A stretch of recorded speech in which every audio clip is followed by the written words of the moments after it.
Well, I don't want to comment on a person, but let me comment on the subject. We are not the biggest purchasers of Russian oil, that is China. We are not the biggest purchasers of Russian LNG. I'm not sure, but I think that is the European Union. We are not the country which has the biggest trade surge with Russia after 2022. I think there are some countries to the south. We are a country where actually the Americans said for the last few years that we should do everything to stabilize the world energy markets, including buying oil from Russia. Incidentally, we also buy oil from America, and that amount has been increasing. So, quite honestly, we are very perplexed at the logic of the argument that you had referred to. Our meeting allowed a comprehensive review of the entire gamut of India-Russia bilateral relations. We believe that the relations between India and Russia have been among the steadiest of the major relationships in the world after the Second World War. Geopolitical convergence, leadership contacts, and popular sentiment remain its key drivers. On trade and economic cooperation, I followed up with Minister Lavrov the proceedings of yesterday's meeting of the Intergovernmental Commission that I chaired with First Deputy Prime Minister Denis Manturov. We reaffirmed our shared ambition to expand bilateral trade in a balanced and sustainable manner, including by increasing India's exports to Russia. This requires swiftly addressing non-tariff barriers and regulatory impediments, enhancing Indian exports to Russia and sectors like pharmaceuticals, agriculture and textiles will certainly help to correct the current imbalance. Steps to ensure long-term supply of fertilizers was also taken up. Indian skilled workers, especially in IT, construction and engineering, can address the labor needs in Russia and deepen collaboration. Sustaining energy cooperation through trade and investments is also important.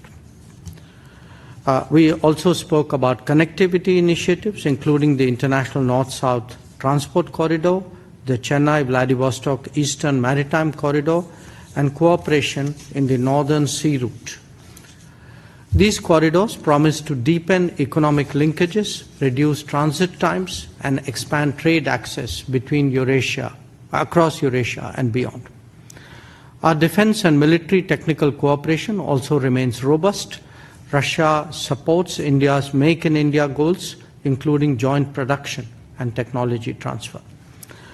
The opening of two new Indian consulates in Kazan and Yekaterinburg need to be fast-tracked. That was also a subject of our conversation today.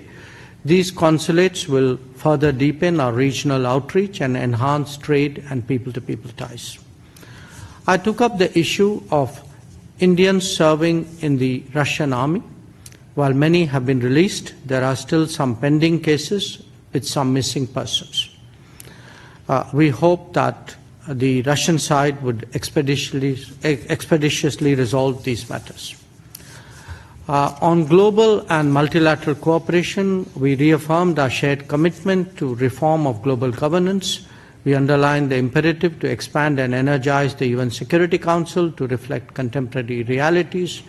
Our collaboration in the G20, BRICS and SCO remains deep-rooted and forward-looking. On regional issues, we discussed developments in Ukraine, West Asia, Middle East, Afghanistan. And I want to say that India's approach continues to emphasize dialogue and diplomacy as essential to resolving differences. On terrorism, we resolved to fight jointly against all forms and manifestations of terrorism. I conveyed India's strong resolve to adopt a zero-tolerance policy against terrorism and our sovereign right to defend our citizens against cross-border terrorism. I also invited the Minister to pay a visit to India to continue our dialogue. In conclusion, let me thank him and his colleagues for an open and productive exchange of views. We look forward to nurturing this relationship further in the very spirit that has underpinned it for decades. Thank you. For the India-Eurasian Economic Union FTA, we hope to commence negotiations very soon. So I think we've gone forward in trade, looking at trade barriers, at greater market access. We've looked at energy, including not just fossil fuel energy, but also nuclear energy, where we have a very strong history of cooperation with Russia. I think very good discussions on fertilizer supply. Russia is one of the major suppliers for India. We looked at other areas, including infrastructure, opportunities for business in both countries, the mobility of skilled labor from India to Russia. So what we have done is we are lining up outcomes for the summit.